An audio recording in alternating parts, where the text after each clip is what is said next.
এই দেখো বন্ধুরা, ড্রাগন গাছের টবে কুমড়ো চারাগুলো হয়েছে কেমন। আর সব ড্রাগন গাছের খাবার খেয়ে নি। আজকে কুমড়ো চারাগুলোকে এই টিনটাতেই বসাবো। পুঁই গাছটা উপড়ে দিচ্ছি, অনেক দিন হয়ে গেছে।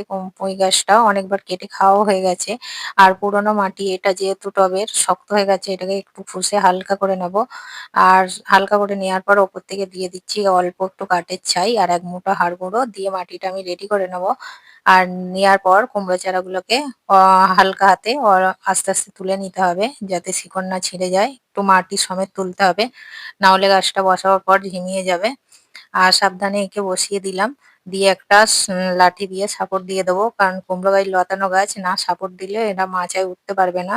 তাই লাঠি দিয়ে আমি বেঁধে দিলাম। এবার হাতের উপর দিয়ে একটু জলটা ঢেলে দিলাম, ভর্তি করে আমি জল দিয়ে দেবো। দিয়ে দুদিন ছায়া জায়গার মধ্যে রেখে দেবো, তারপরে রোদ্দুরে দেবো। ভিডিওটা ভালো লাগলে একটা লাইক করে দিও, আর নতুন বন্ধুরা আমার চ্যানেলটিকে সাবস্ক্রাইব